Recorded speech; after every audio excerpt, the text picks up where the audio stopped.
So the purpose of this video is to basically take you through the process or the workflow of creating a model. And what we will do is we will enter the basic steelwork, the steels, the columns, the beams, the bracings, the girts and purlins, etc. And then we'll proceed to connect them with the available macros. And then we will do the numbering and get the assembly and part drawings so that all the entire workflow from scratch becomes clear to the user. So let's start with, so this is a very simple structure. There are two bays of 6 meters in the X direction and one bay of 6 meters in the Y direction. I've kept it simple so that the video does not take that long and you can basically see all the steps. So we'll start by just entering the columns. Now what I've planned is that there'll be two stories of 4 meters each. And this is basically the floor plan. So what we do is we start with entering the columns. We select the column command and we press on these points, and immediately our columns with the defaults are created. Now the default is from 0 to 5,000, and I want a story level at 4,000. So this is good for me because I'll have a little splice 1 meter above the first story level. So I'll just keep it like that. And then for the second story columns, what I'll do is I'll press the top points.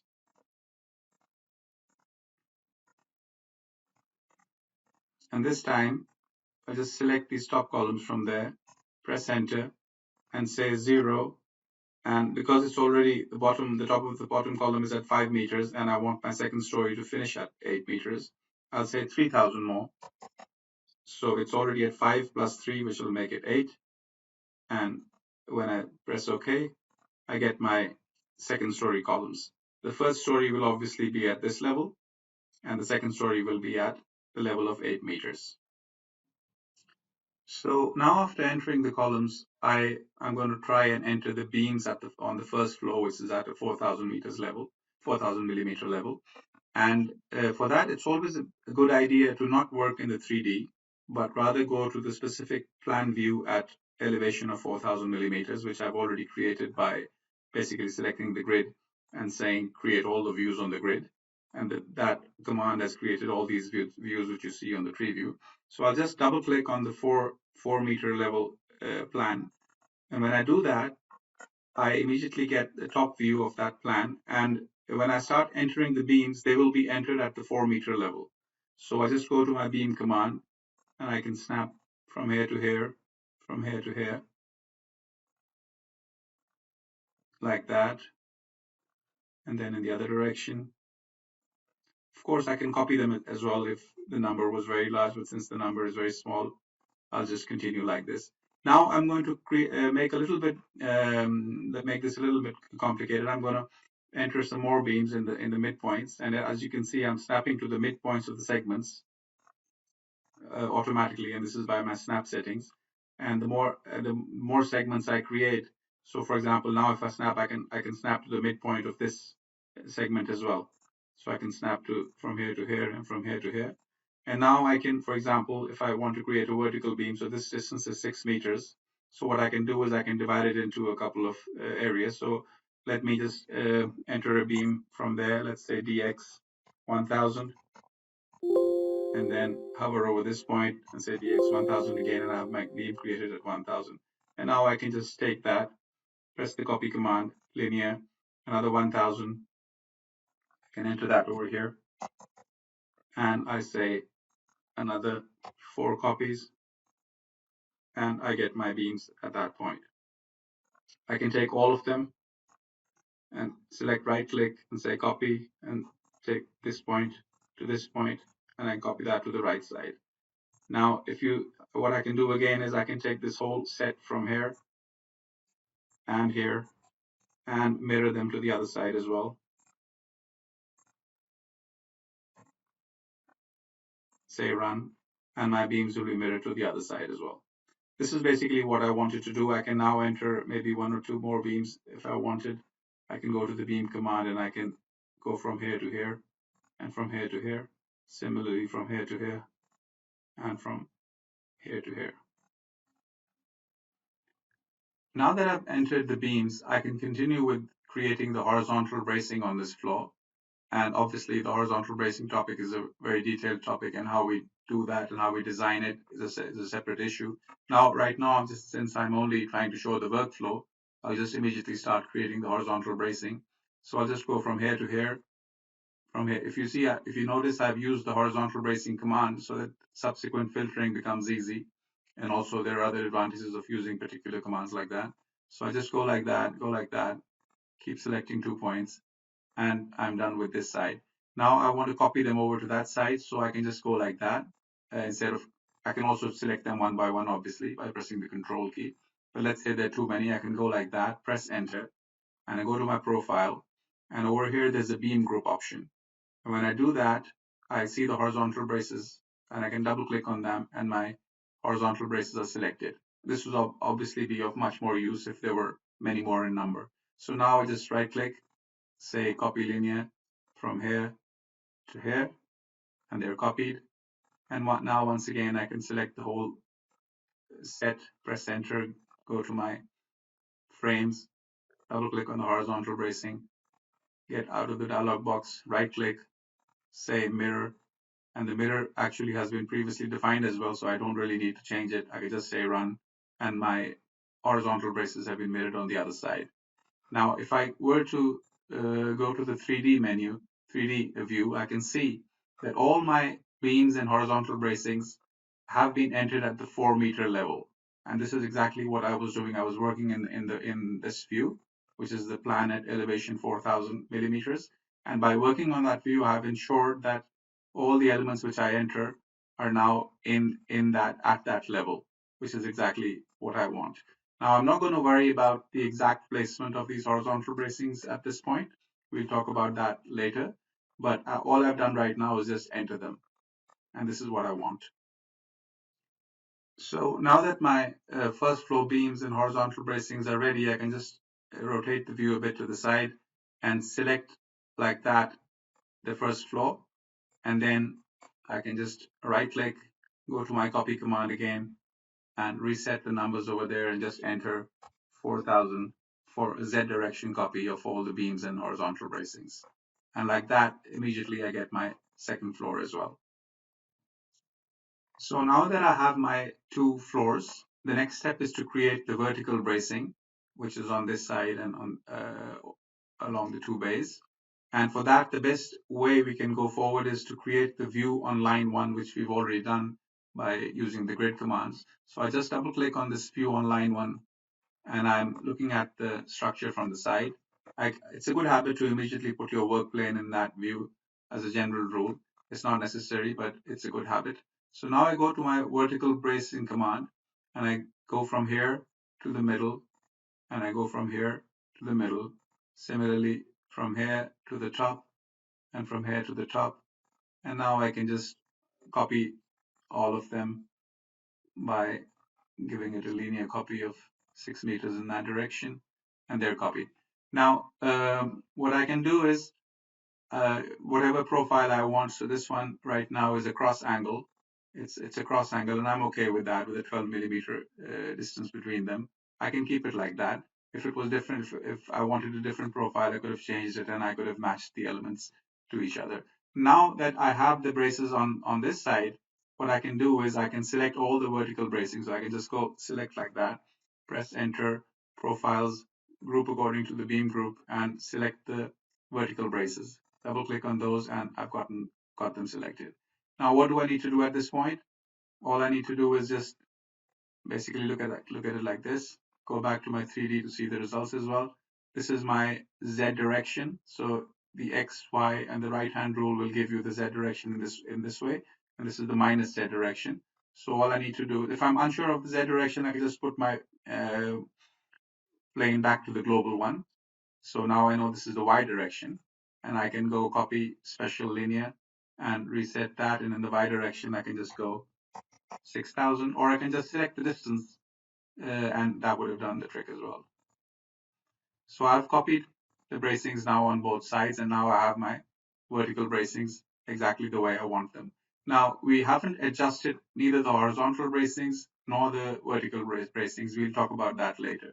For the moment, we're just entering the basic structure. After entering the basic structure, we can now focus our attention to the girts or the rails on the outside. And for that, we have this command. We can also obviously enter them manually, but it's easier to just use this command directly. And what this command does is if you go and you select this column and then this column over here, it immediately creates the girts between those two columns. And then we can also go ahead and select this column, and the girts over there will also be created. Now we can continue by selecting this column, and then this column, and the one at the end. It will automatically find the column in the center. I'm not selecting that if you've noticed. Just selecting this column and the last one. And it's automatically finding that there's a column in the middle as well, and it's dividing the girts at that point. So that's automatically done for you. And if you're not happy with this arrangement over here because of this splice, what you can do is you can modify the distances from inside the macro. What you can do is you can just go inside, press enter, and you have all this complete control over exactly where the girts and what the interdistance between the girts will be. The good side of using this command is that it already does the adjust for you. So these are already placed at the sides of at the faces of the columns, but they're placed in such a way that the finite element model has been preserved. So if I were to go to the finite element model, you will see that, let me just remove the release symbols because they create clutter and turn on the nodes. So you will see that the finite element model has been preserved with the nodes, and it has automatically divided the girts wherever there's an intermediate column.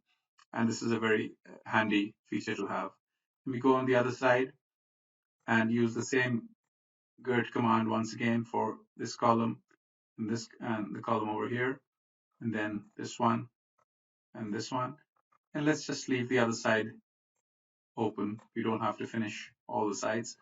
And now with a few simple clicks, what we've managed to do is we've managed to maintain the finite element model, and we've managed to enter the girts by using this very useful command. And like I said, if you were not happy with the distances between the girts, all you needed to do was press M enter, and you would get full control over exactly what you can even in fact create wind loads by using this command directly, but we won't be talking about that right now. Now, these rails which we've just entered are primarily to take the wind load, and that's why they have been oriented in such a way that the strong direction is the direction of the wind load.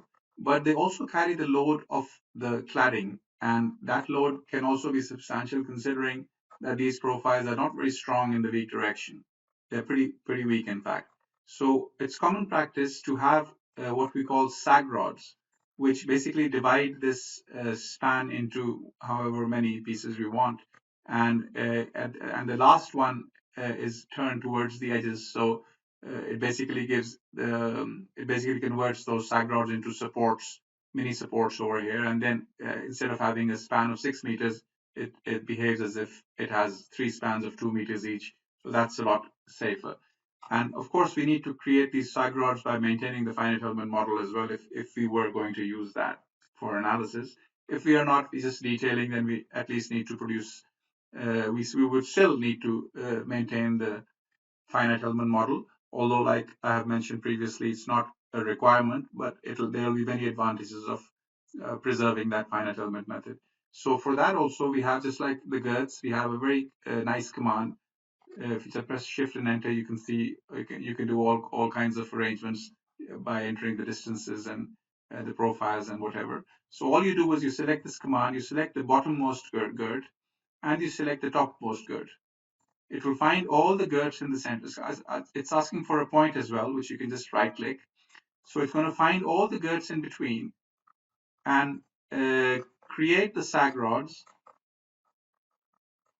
along that GERT line, and they will be shifted as well, because the one will go over here, the other one will go over there. There'll be little gaps between them, and these are shown in the input page as well. You can modify those numbers. But the beauty of this is that the finite element model has been preserved. So the finite element model is still there. It's attaching on to the girts. You can see these nodes over here, and the offsets which have been given have also been adjusted. So if I were to double click on any one of these members, you can see that it has these offsets inside, which have placed it perfectly to match up with the middle of the girts. So it's extremely easy to use. All you need to do is just click the command, select the bottommost girt, select the topmost girt. There's a point option which you can limit the area, but we're not going to use that right now, and create our sag rods. Let's turn to the other side, enter the command again, select the bottom girt, select the top girt, right click, and the sag rods are done. Once again, select this one, select that one, right click, and your sag rods have been placed. All perfectly preserving the finite element method, while at the same time adjusting them according to the location of the girts. Now I want to come back to the issue that we have not really dealt with, how these horizontal bracings have been created. And obviously the way they have been created is not appropriate for detailing. So what we need to do, as we've discussed in some other videos as well, is to take these horizontal bracings, maybe change their rotations, also maybe bring them down so that they're behind. And then that's not going to be enough, because there will be some grating coming on top of this or some checkered plate. So we might even need to push this further back an amount of 80 millimeters, for example, which could be a suitable number. And this is the way we want to see our horizontal bracings. Now we could have, of course, entered them like that, but I'm not too worried about it at this stage. So this is basically where I want my horizontal bracings to be. And at this stage of entering my building in the basic workflow, I will start looking at adjusting the model. And in this particular model, since the girts and the sag rods have already been adjusted because we've used the appropriate commands, but the horizontal bracings and the vertical bracings were not adjusted. So what I need to do is I'll just select, I'm going to adjust the horizontal bracings first. I can do all of them together as well, but since I want to take you slowly through the process, I'll select the whole building, press enter, select the profile button, select the beam grouping option, and here's my horizontal bracings altogether, 48 of them. Let me double click on these, close the property editor, and as you can see, the horizontal bracings have been selected in the background. Now all I need to do is go to this auto adjust command over here. It's in the steel menu. And when I do that, it has options to adjust many things. It has the options of adjusting horizontal bracing, vertical bracing, trusses, column splices, beam splices, frame splices, sag rods, twins, etc. Right now, I'm only focused on the horizontal bracing part. And if you remember, there was this distance of 80, which I had decided upon. I can change that distance over here if I want. The default is 80. I can change it to 90 if I want, or some other number. There are some other options which are complicated, like, for example, when the horizontal bracing comes at a certain level where the incoming beam is so small that it's actually going under it, and it could be so close to the bottom flange that you might actually want to have a certain clearance rather than keeping it too close. So you can enter those clearances, etc. You can even have the options of rotating them so that they are more suitable for detailing, because the rotation of these horizontal bracings will not really affect the analysis, because they only carry axial force and there are no zero members as such, which are changing the buckling lengths. So the detailer always has the option of changing the rotation of these members to facilitate the detailing. And here also we can ask the program to change the rotation if necessary. But in our case, since they're only angles, it won't be necessary. So all I need to do is just press OK, and the horizontal bracing adjust has been finished. I can just close this. And if I zoom in, you will see that all my horizontal bracings have now been adjusted so that they're all 90 millimeters from the top of the flange. This has been done for the first floor and for the second floor. And now my basic floor is ready for detailing. Obviously, this is not the end. I still have to do the adjustment of the vertical bracing. Now, the problem with the vertical bracing is that they have been entered at the level of the top of the beam. And this is the only way of entering them if we want to maintain the integrity of the finite element model, as we've seen earlier. Now, this is obviously a requirement to keep the integrity of the finite element model, but for the detailer, they need to be in the middle of the beam. Their working points need to be in the middle of the beam. So once again, It's very simple. You just select the entire building, press enter, go to your profiles, make sure that you select by beam group, and here you select the vertical bracings. Now the vertical bracings have been selected in the background. And now all you need to do is just go to the auto adjust command once again. Just press it. You don't need to worry about any, because this doesn't require any input settings. So you just say okay, and you close it. And immediately when you go in there, you see that all the vertical bracings have been adjusted to the middle of the beam to which they're connected. Over here, over here, over here as well. Over here, there is no modification because there's no need to modify it. It's already at the center. But there was a need over here. There was a need over here. And how has it done that? If I double click on those, by entering all these very awkward offsets, which would have been impossible to calculate by hand, because they basically represent the local shifts, the shifts of these endpoints in the local coordinate system in this direction. So the local coordinate system is perhaps in that direction, but you're talking about a projected shift in this direction of whatever 150 millimeters. So that turns out to be a shift in X and a shift in Z, which is difficult to calculate by hand, but auto adjust will immediately do that for you. And now at the end of this adjust operation, my horizontal bracing is exactly where I want it to be. My vertical bracing is exactly where I want it to be. And I'm basically ready to start connecting.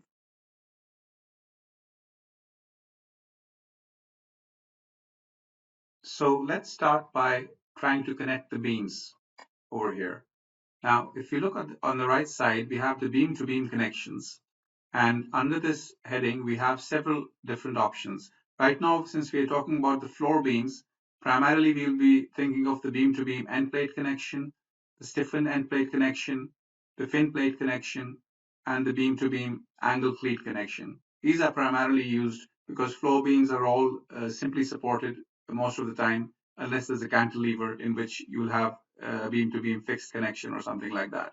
So these are the basic the primary connections which we use as far as the hinged connections are concerned. So let me just try them one by one and try to see the results. So we can try the beam to beam end plate connection. And this one basically asks for the main beam and the secondary beam. It then asks for any other secondary beam which might be coming from the other side. So we can just right click. And the moment we do that, we can see that the end plate connection has been created. We will discuss about all these in another video in which I will explain in detail what are the advantages and disadvantages of one over the other. But for the moment, I'm just going to basically create them and show the results on the screen. The other option, which is very commonly used and is very popular, is the stiffened end plate connection. And we just need to click on it, select the main one, and select the secondary one, and the stiffened end plate connection is created. I can zoom in over here as well, and now I can try the fin plate connection, for example, in which case I'll select the main one, the secondary one. There is an option to select the bracings, not to connect them, but to take the loads from them, and I'll explain that somewhere else. But right now I'm just going to right click 3 times for the fin plate connection to be created. Obviously, right now there you can see the clashes because the other elements have not been connected yet. And the fourth one over here I can show is the angle cleat connection, which once again you select the main beam and you select the secondary, and there could be a secondary coming from the other side as well. So you right click and your angle cleat connection is created. These are the basic 4 options which we typically use in steel floor beams in order to connect our floor beams to each other. So now that we've seen some of the more commonly used options for connecting the hinged floor beams, let's go in deeper and see what we will do next. If the question was, how do we connect the horizontal bracing now with these options? Now, as we had seen earlier, the beam to beam connections are grouped over here, but below them is the beam to column connections, but below that there's the bracing connections group. And in this bracing connections group, there are several connections which we have. But for for the connection of the horizontal braces, most commonly, the ones which are used most commonly are the bolted gusset connection and the corner bolted gusset connection. So I'm going to try and use each one of them. The bolted gusset connection basically does exactly what it shows on the screen. And the corner bolted gusset has an advantage in certain situations where you can select a corner element to limit the gusset. And we're going to try to use that primarily over here. So let me zoom in over here where we have used the end plate connection for the beam and try to connect this horizontal bracing over there. So we can go to the corner bolted one, select the secondary beam as my primary element over here because of the approach angle. Obviously, this decision will need to be taken whether the main becomes the main or the secondary becomes the main. So I'm selecting this one, select the horizontal bracing, and then select this end plate as my limiting member. And the moment I do that, a connection is created, which is quite nice. It basically creates a very simple and nice connection. If I were to just select the assembly over here and just show that only, you can see that this is what the assembly will look like when it goes to the site. Let me show everything back again. Now, there's one problem though. If I zoom really deep inside, we see that this bolt is clashing with the gusset plate, and it is at points like these where I would need to modify my decision of putting this at say 90 millimeters below the top of the top level of the steel. So I could maybe make this 100 millimeters and say apply, and now it's been moved a little down and the clash has been removed. These are the little things which the detailer will need to look at, whether the earlier decision on the height of the horizontal bracing was the correct one or not. These come out only when they actually start doing the detailing. But there are solutions. So another solution could be that I could have changed the distance between these two bolts, for example, in the original connection, the end plate connection. And all these are valid and possible solutions. The only point I'm trying to make over here is that whenever you actually start doing this detailing of the horizontal bracing incoming into the floor beam, you will always have these little problems. And the reason why I'm emphasizing these little problems is because later on when we discuss IntelliConnect, you will see how IntelliConnect actually intelligently looks at these problems, finds solutions, and then implements them automatically. And but we will talk about those when we get to that.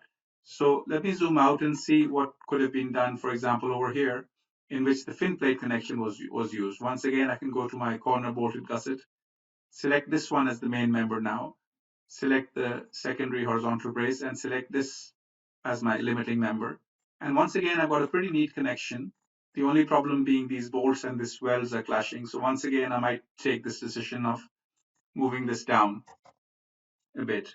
And maybe I can be happy with that decision. So these two were pretty simple to solve. Let me get to a little more complicated situation now. Let's go to the other side where I've used the stiffen end plate connection this time.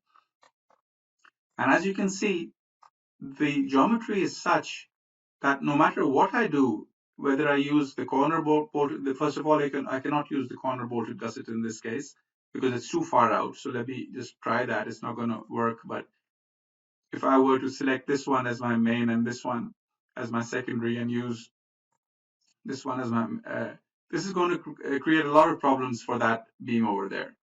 But let's say I don't do that. And because first of all, you can see that it's also jutting out a lot. And I don't really want that as a solution. So let me undo that. And if I were to use the normal bolted gusset connection and select this one and right click, now there's a huge clash. And it's basically going right into the stiffen end plate connection. And this is not what I want. So in such situations, the detailer might be forced, might have no other option, but to actually shift the working points of this incoming horizontal brace a bit to the right in this case, and then basically see whether this connection is working or not.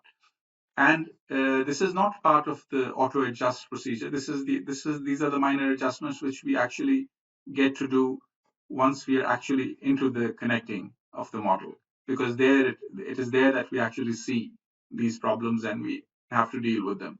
And everybody who has done 3D steel detailing knows that these issues they take a lot of time to solve.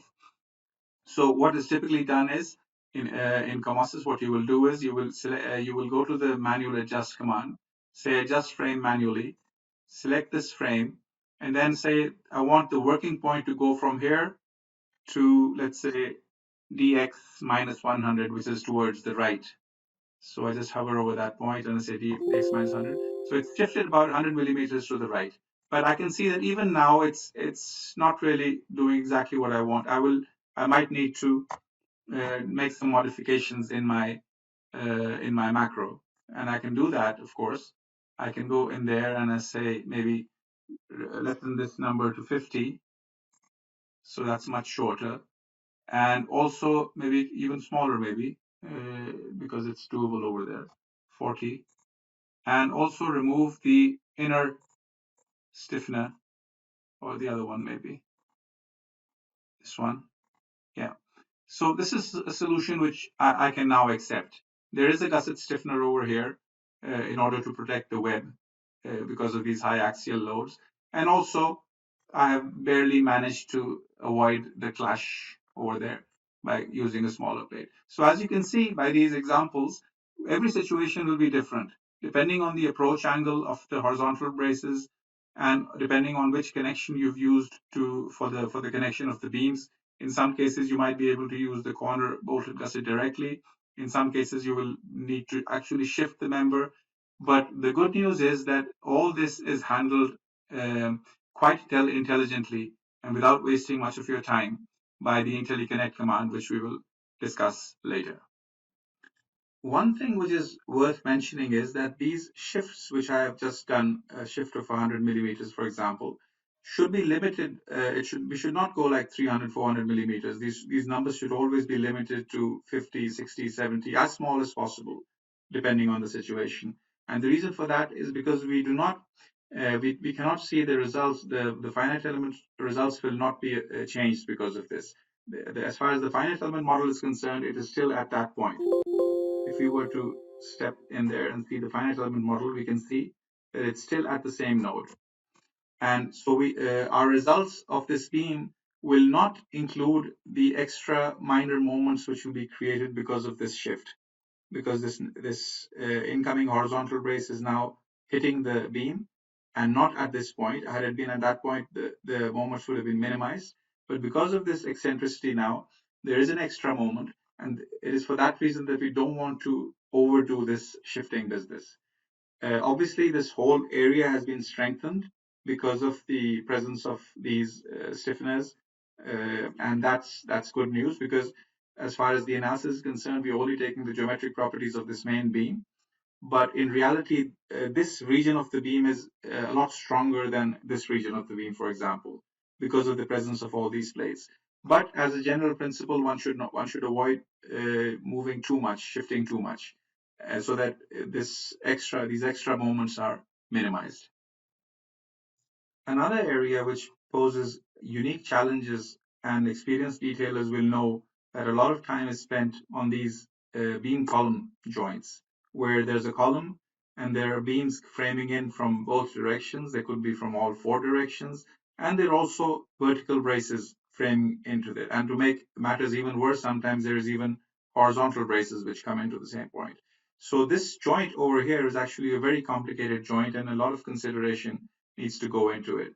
Typically, we have the framing side in which the connection might be a fixed connection, and there's a simply connected side in which we have the simple beam column connections.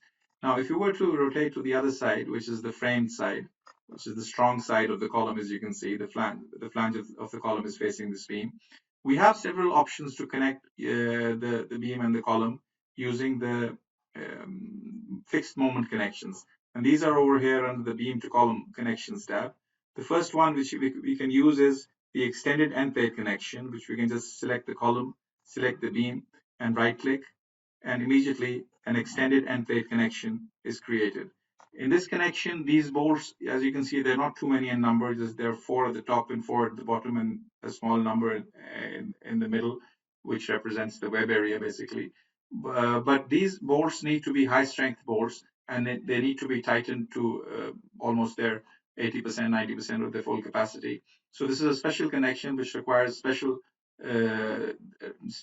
capabilities from the labor side as well. They need to be experienced in tightening these bolts to the required torque requirement. So this is one connection which the user can use to create a moment connection. Another option could be the flange plate moment connection. And this one, once again, you select the column, you select the beam, and you right click, and a flange plate moment connection is created. And this is like a splice connection, which is framing into the column. These bolts don't necessarily have to be torqued or tightened because these are normal shear connections. This is another option which we have. One thing to note is that in all these connections, there will always be these stiffeners at the back. And the reason being that beam is actually transferring huge axial loads at the flange levels. So you always need these stiffeners at the backside. Now, the reason I'm mentioning this is that these very stiffeners will create a problem for the other side when we try to connect this beam into it. The mere presence of those stiffeners becomes a problem. And all detailers who've worked with steel structures know that this is a huge problem. So let me just delete this one as well and show you the third one, which is directly welded. You can also directly weld a beam into it. So in this case, you select the incoming beam and the column, and then you basically right click and you have a directly welded connection. This can also be used. This is very commonly used. The only thing which we do is that whenever we want to use this one, we usually have a little splice over here in the beam because this would be a very awkward thing to transport, a column and then a long beam coming out of it. That would really ruin all the transportation requirements. So in that case, what we do is we have a little stub coming out rather than having the full beam coming out. We break the beam at this point. We directly weld it to the column, and then we have a normal splice over here so that we don't have this transportation issue. The one I'm going to use today is the haunch connection. So I can just select the column and the beam, and immediately a haunch is created. This haunch also has the stiffeners at the back side.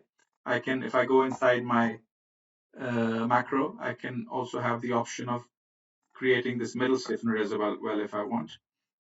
So there you see the middle stiffener over there. Now we talked about the problem these stiffeners create for the other side.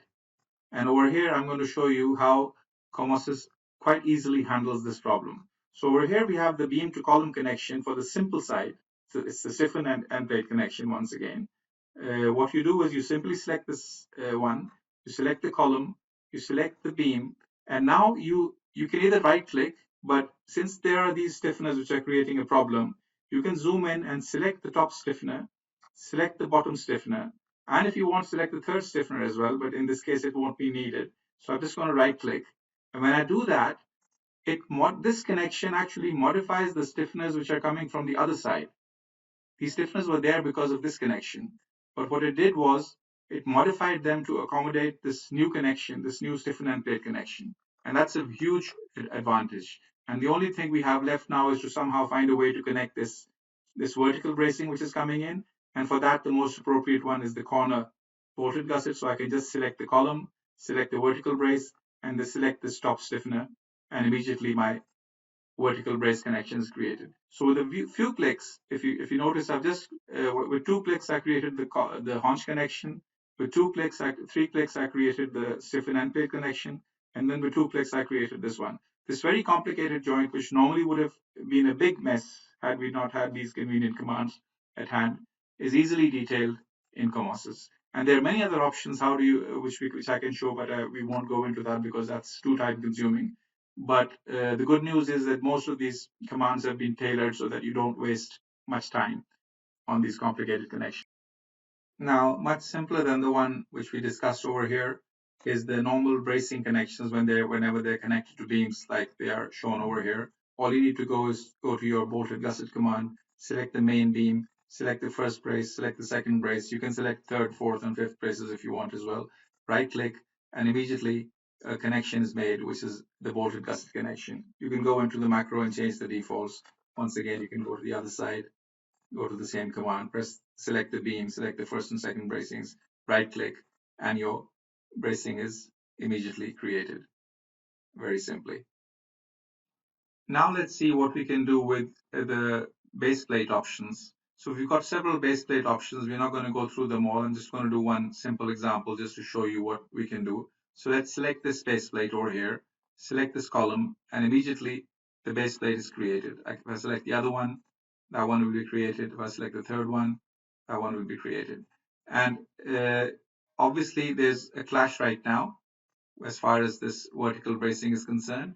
Let me get this one out of the way so that we can see better. Yeah. So this vertical bracing is now clashing with this main plate over here as well as with this one. So this main plate obviously cannot be removed, but this one can. So we can go inside the macro and remove the P2 stiffener, and once again this plate is removed from the connection. And now what we can do is we can go back to the corner bolted gusset connection, select the column, select the vertical bracing, and select the base plate, and my corner bolted gusset is created. Obviously, this is not exactly the way I want it to look, so I press M and enter, and I need to pull it back a little. So what I'll do is I'll go in there, and I will go to the bolt section and give it a number. Say 100 might be appropriate. I'm not sure, but we can see. Yeah, 100 seems to be about right.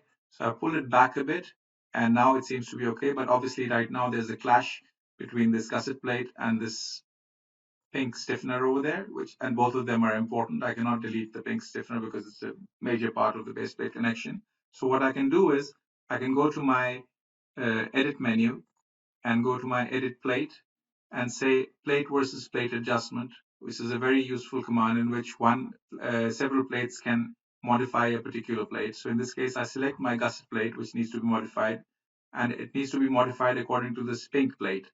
And when I select the pink plate and right click, immediately we can see that it has been modified to go all around. So if I were to now just show this plate in isolation, you can see that it has been modified like that. So these are very simple tricks, and very quickly with a few clicks, you can go about creating your entire model. And obviously, we're not going to go and connect the entire model like this because it's going to take a lot of time. For the purpose of that, this video is not needed. I've shown you the basics. The only thing which is left to show now is the sag rods and the girts, and we talk about them now. So let's try and connect the girts now. Let's zoom in. And if you go to the purlin and girt connections section on the right, we have connections for purlins, we have connections for girts, some other connections which are typically used for girt to beams, some sag rod related connections over there, and some eaves beam related connections. Now, if I go to the girt connection, I can just select the column, select the first girt coming in at this point, and select the second girt coming in at this point, and immediately a girt connection is created, as you can see over there. Now, this single macro over here actually has many options. If I were to press M enter, we can modify this into, for example, an angle type connection, in which an angle type connection will be created. Or I can modify it into a bracket type connection, in which a bracket is created, but also the girts need to be cut. And then there's another one which says bracket type without a cut, and that one can also be used. And there's a folded plate option, which is more often used with purlins, and there's the same profile option as well. All these can be used very easily for different purposes. So over here, this same profile one is basically using the same profile as the girt itself at the top. You can also put it at the bottom. But with a few clicks, you can do both these locations where two girts are framing in, and also the one where a single one might be framing in. So you can just go like that and right click, and now the single connection is made. Now let's get to the sag rods, and sag rods can be of two types. There will be the vertical sag rods which come in and frame into the girts directly, and for them all we need is basically a hole in the girt and a nut on the other side. So for that we simply use the sag rod connection, and we select the girt and the sag rod, and the hole is created at that point. Similarly, if we select this one and this one, it will come through that. And this is very simple. But there's another one which is the inclined one, and the reason why this is used is because all the load which has been accumulating from the bottom up, which is because all these sag rods are acting as supports, so all the support reactions are accumulating in these sag rods. And when it gets to the end, we want to take that final load, all the accumulated load, right to the edge of this final girt, because if you take it right to the center, then it'll be a huge load.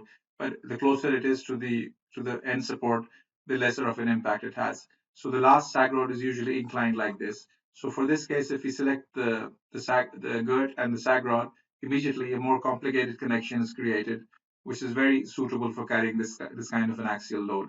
If we do it from the other side, then it's created in that fashion, and it's very easy to use. Now, after a few hours of clicking, you can see that the entire building has been connected using the very same commands I've just shown you a while ago. And the different options I've used, I've also mentioned. And it's not very difficult, it's not very complicated, but we will discuss in IntelliConnect how we can even get rid of these 4 or 5 hours of manual detailing, or not manual detailing, but rather using the macros manually at each joint. And we will show you a revolutionary way in another video called IntelliConnect, where we will actually get rid of all this hassle and the building will basically connect magically by itself. And if you're thinking that that was a very simple case and perhaps COMOSYS is limited to only dealing with such simple buildings, then you can see over here that all sorts of complicated buildings with all sorts of complicated connections are modeled quite easily in COMOSYS. This is a very large structure. It's a mill building. You can see various connections which have been made. Some of them, most of them have been made by the automatic macros. Some of them uh, have been made manually because of the complications which they exhibit. But the overall image, the overall message which needs to be given over here is that no matter how big your building is, no matter what the size, no matter how complicated it is, it's extremely easy to model it in COMOSYS and finish the detailing much quicker than any commercially available program.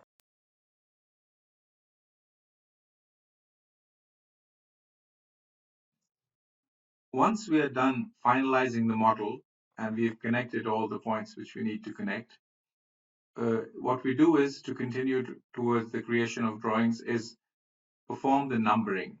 This tool is available under the Drawing and Reports menu, and all you need to do is just come to this top option over here, press it, this numbering form will appear. Now, this is a detailed topic which needs to be explained in its own right, and I'm not going to discuss the details about all these parameters. But the basic idea is that once you do the numbering, every part, every assembly, and every part will be given an assembly and a part number. And this is a feature which is very commonly used in steel detailing programs. So we don't need to discuss it in this video, which is basically about the workflow.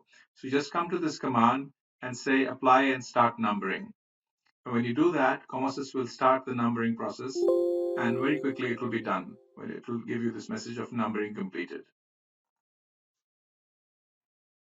Once the numbering is done, we can double click on any element to see what the numbers are.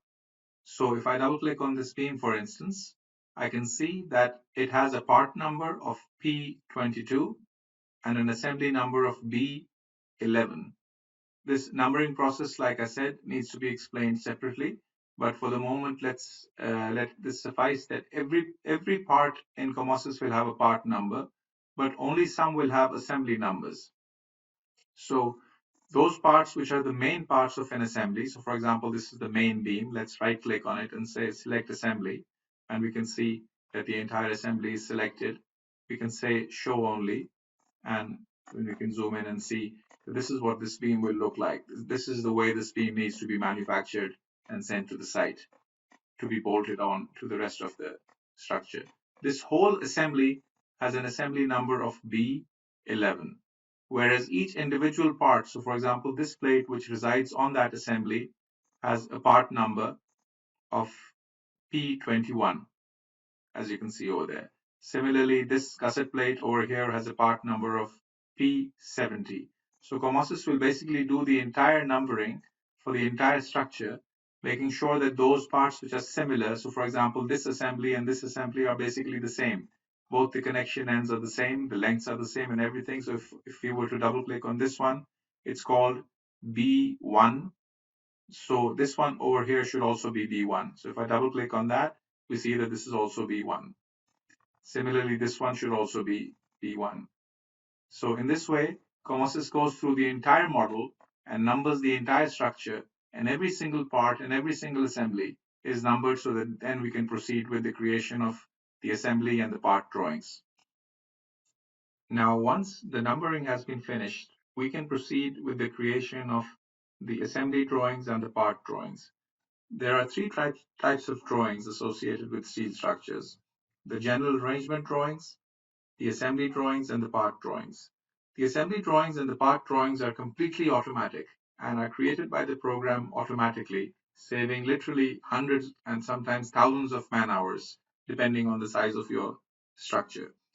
All that's important is whether the model which you have created is accurate or not.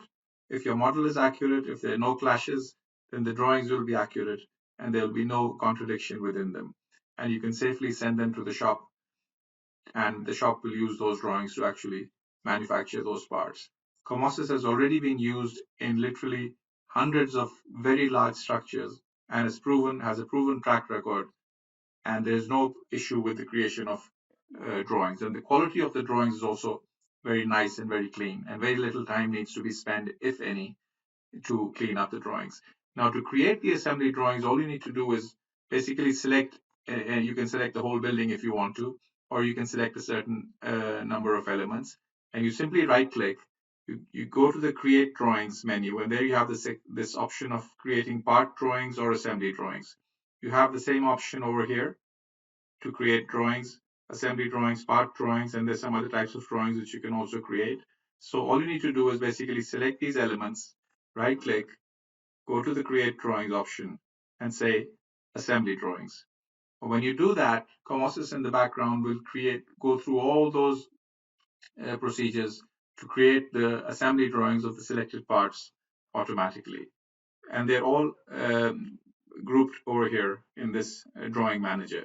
Here you see that it has created all these drawings, which were the selected pieces, all the assembly drawings of those pieces. So we can select on any one of them, double click on any one of them. So let's go on B11, which was the long main beam, and double click on that. And when we do that, COMOSYS will open up the drawing for us. And when we see the drawing of that assembly is completely done over here, you can zoom in and see all the wells, all the dimensions, all the parts have been shown very clearly, and you can go around and see every single part on this assembly has been detailed separately as well. These are optional. You can change the options whenever you want. So for instance, if I wanted to modify the accuracy of this dimension so that I don't want to show the first decimal place, all I need to do is just go into the macro, double click it, go into my dimension properties and reduce the accuracy of that dimension, and then just say execute again. And the moment I do that, immediately my dimensions have been modified. As you can see, the drawings are very clean and no work is needed to further clean them up. So once you have drawings of this quality with the wells and the dimensions and the annotations have all been shown clearly, then there is no work left, and all you need to do is just send this off to the shop for manufacturing. Now, just like the assembly drawings are created completely automatically, so are the part drawings. And like an assembly drawing is basically the assembly drawing of, if I were to select this assembly and just say show only, then an assembly drawing basically means the drawing of this entire assembly. And so each individual part where it needs to be welded along the main part and the dimensions along the main part are all given in assembly drawings. But besides the assembly drawings, what the manufacturer also needs are part drawings for each individual part. So for example, they will need a separate drawing for this plate, a separate drawing for this one, a separate drawing for this one, a separate one for this. And similarly, for each and every single part in the entire model, a different drawing will need to be created. And that's what they need to be prepared for the assembly manufacturing, because the first step which is taken is to manufacture the individual parts. And then these individual parts are welded onto the assemblies. So in COMOSYS, the creation of the single part drawings, as we call them, is also completely automatic. All you need to do is select whatever part. So let's just select this plate and this plate and this plate, for example, and right click and go to create drawings and say create part drawings this time. When I do that, immediately my part drawings are created automatically. When I double click on my drawing manager, I see that those part drawings, the P21, P48, P70, they're all over there. Let's just double click on P48, for example, and see where it takes us. And we can see that this is the drawing of that particular plate. each dimension has been given, each dimension has been shown accurately and clearly. The material list is over there where you can see the part name, the material, how many of them are required in the model, the net length. In the entire model, 32 pieces are required, it says, and these are the lengths and the weights of one individual, and then the totals are given. And it also tells you which assemblies actually use these parts. So B4 and B10 and B9 and B11 all use these parts.